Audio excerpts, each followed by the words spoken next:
दोस्तों हींअर ॿुधंदासीं हिन महफ़िल जो सतों कलाम। शाइर कादर नुहानी जो कलाम। लड़ी लंघ जाए मता नज़र लॻई तू तो लिचकी अगई। तमामु ख़ूबसूरत कलाम आहे दोस्तों ऐं पंहिंजे वक़्त जो जग मशहूर कलाम आहे दोस्तों। उस्ताद जलाल चाणी जी यादगार नायाब प्राइवेट महफ़िल वॉल्यूम नंबर 1 शमा तव्हां ॿुधी रहिया आहियो वॾेरे नूर मोहम्मद वसाण जे ताउन सां। हिन कलाम जे लाइ असांखे फरमाइश कई आहे असांजे पीरी प्यारे हाजी कबूल खान जतोई ज़िला रहीम यार खान पंजाब खां ऐं असांजे पीरी प्यारे दोस्त शाइर शमन अली मलिक होसपुर कंदकोट खां। अचो त पोइ गॾिजी ॿुधूं पंहिंजे चैनल कामरान जानी सिंधी यूट्यूब ते ऐं पेज फेसबुक ते।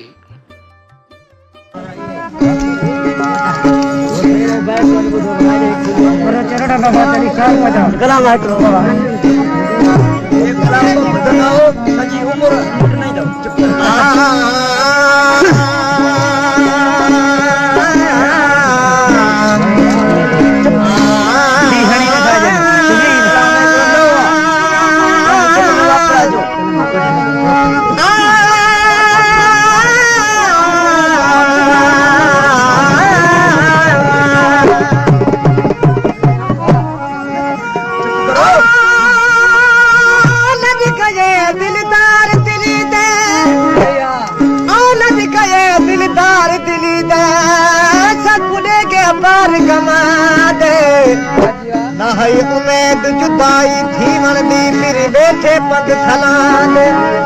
आड़ बुधानू मेल वसानू खत पेच नज़ीर दिलाने ओ रहमत को कर रहमत जान गली बा यकीन तेरा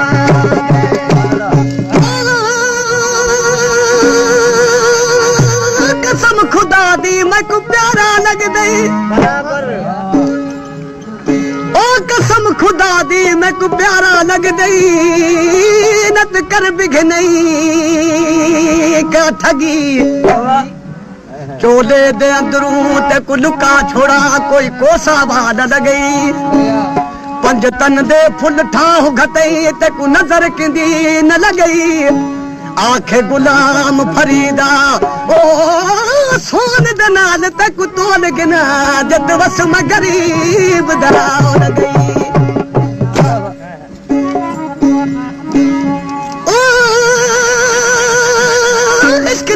मैं को दर्जी किता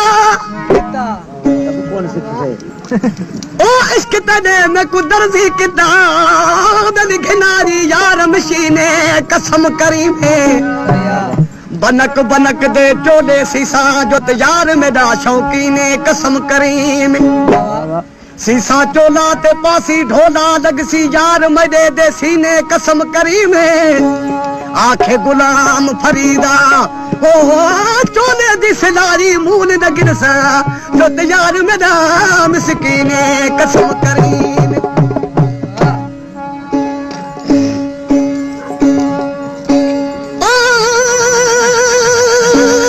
काशदा बन यार को आखी ओ काशदा बन यार को आखी तेरा दमदा मैं तो गुलामा एक बारी तू झाती पावी मत लखवारी कुर्बान बराबर हुसन तदा एहो कायम रहे मत दर्द भरा इंसाना गुलाम फरीदन दे ओ बन यार को आखी अज रात तदा मेहमाना अखन सोना सपरी तुझे अखड़न में आरस अखड़न सोना सपरी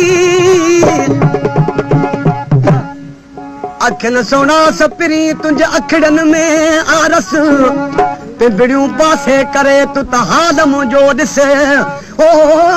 मन मन को पवे तरस दल जान मुझे जी जो अखन सोना सपरी ओ ना अखन सोना सपरी तू तक जल थोरो पा मानू त मचा वतन ओ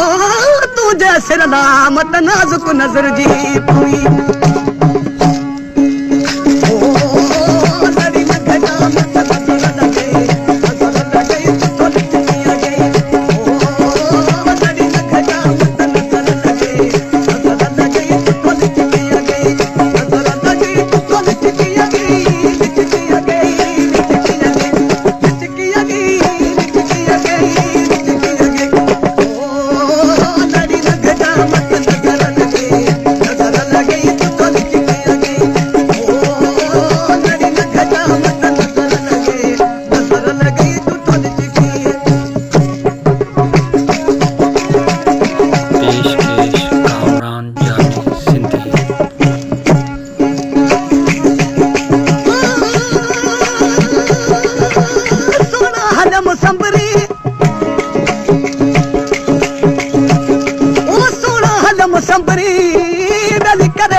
पपली नू भरी न पेट ते ॾिसी आहीने ते कन इतबार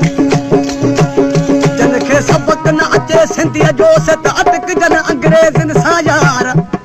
जके ग्वार पटींदा गोड में असत सदाईन पिया ज़मींदार